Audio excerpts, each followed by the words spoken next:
Reuters की report में जो दावा किया गया है वो बेहद चौंकाने वाला है। इस रिपोर्ट के केंद्र में ईरान की इस्लामिक रेवोल्यूशनरी गार्ड कोर यानी IRGC है। इस रिपोर्ट में जो दावे किए गए हैं, अगर सब कुछ उसी तरह हुआ तो आने वाले दिनों में अमेरिका और इजराइल को झटका लगने वाला है और पश्चिम एशिया का पावर सेंटर तेहरान बनने वाला है। बताया जा रहा है कि वर्षों से प्रतिबंधों के बीच IRGC ने ऊर्जा, निर्माण, शिपिंग, टेलीकॉम और बंदरगाह जैसे रणनीतिक क्षेत्रों में मजबूत कारोबारी नेटवर्क खड़ा कर लिया है। यही वजह है कि अमेरिका ईरान डील को लेकर अब दुनिया भर में चर्चा तेज हो गई है। सवाल यह है कि क्या ये डील IRGC की आर्थिक ताकत को और बढ़ाएगा। फिलहाल नजरें वॉशिंगटन और तेहरान पर टिकी हैं। इस वक्त एक बड़ी खबर भी आ रही है, आपको बता दें, अमेरिका ईरान डील से जुड़ी हुई ये बड़ी खबर है। रॉयटर्स की रिपोर्ट में चौंकाने वाला दावा किया गया है। डील से IRGC को बड़ा आर्थिक फायदा होगा, निर्यात और विदेशी निवेश तेजी से बढ़ेगा, ये बताया जा रहा है। रॉयटर्स की रिपोर्ट पर दुनिया भर में चर्चा भी हो रही है। बताया जा रहा है कि निर्यात और विदेशी निवेश तेजी से बढ़ेगा ईरान में, इस डील को अगर अपने अंजाम तक पहुंचाया गया तो।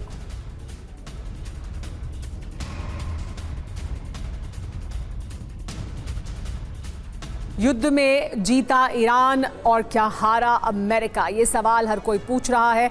रॉयटर्स की रिपोर्ट में दावा किया गया है कि प्रतिबंधों से राहत मिलने से ईरान को बहुत बड़ा फायदा होगा।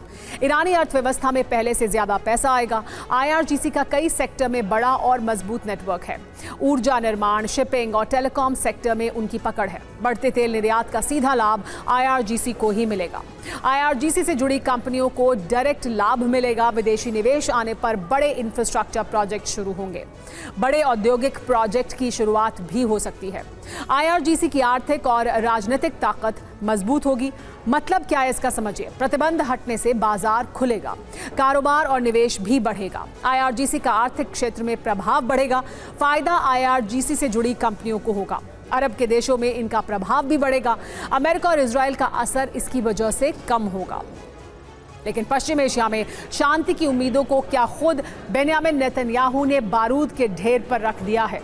ये सवाल आज पूरी दुनिया पूछ रही है, क्योंकि एक तरफ अमेरिका और ईरान के बीच सैन्य ऑपरेशन को स्थायी रूप से रोकने के लिए ऐतिहासिक डील हो चुकी है, समझौते पर हस्ताक्षर हो चुके हैं। लेकिन दूसरी तरफ लेबनान की जमीन पर इजराइल के हमले और तेज हुए हैं। हालांकि अब लेबनान में सीज फायर लागू होने की खबरें एक बार फिर आ रही हैं, लेकिन जमीन पर इस सीज फायर का असर नहीं दिख रहा है। नेतन्याहू की इस आक्रामकता से खुद डोनाल्ड ट्रंप, अमेरिकी उपराष्ट्रपति JD वांस और फ्रांस के राष्ट्रपति मैक्रों बुरी तरह भड़के हुए हैं। अमेरिका ने तो साफ चेतावनी ही दे दी है कि इजराइल की सुरक्षा करने वाले 2/3 हथियार अमेरिकी टैक्स पेयर्स के पैसों से बनते हैं, इसलिए इजराइल अपनी सीमा में रहे। कि किसी पड़ोसी इलाके पर कब्जा करके स्थायी सुरक्षा हासिल नहीं की जा सकती। दूसरी तरफ नेतन्याहू साफ कह रहे हैं कि जब तक सुरक्षा बहाल नहीं होती, इजराइल दक्षिणी लेबनान से सेना नहीं हटाएगा। इस वक्त की बड़ी खबर, दक्षिणी लेबनान पर इजराइल की बमबारी जारी है। IDF का हिजबुल्लाह के ठिकानों पर हमला जारी है। हमले में हिजबुल्लाह के कई ठिकाने तबाह हो गए हैं।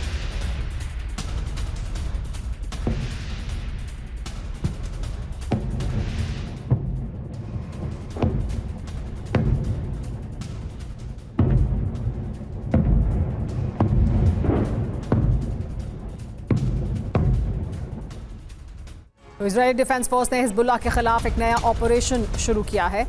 कफर तिब्नित अली ताहिर में भारी जंग जारी है। लेबनान के नबातिये के अंदर कई हवाई हमले हुए हैं। रात भर चली फायरिंग में दोनों तरफ भारी नुकसान हुआ है। तो इस तरह की तस्वीरें लेबनान से निकलकर सामने आ रही हैं और यही इस वक्त एक बड़ा मुद्दा बना हुआ है। ईरान ने एक बार फिर हॉर्मुज को बंद करने की धमकी दी है, जिसके बाद अब हालांकि सीज फायर की खबरें भी सामने आ रही हैं, लेकिन इजराइल भी पीछे हटने को तैयार नहीं है।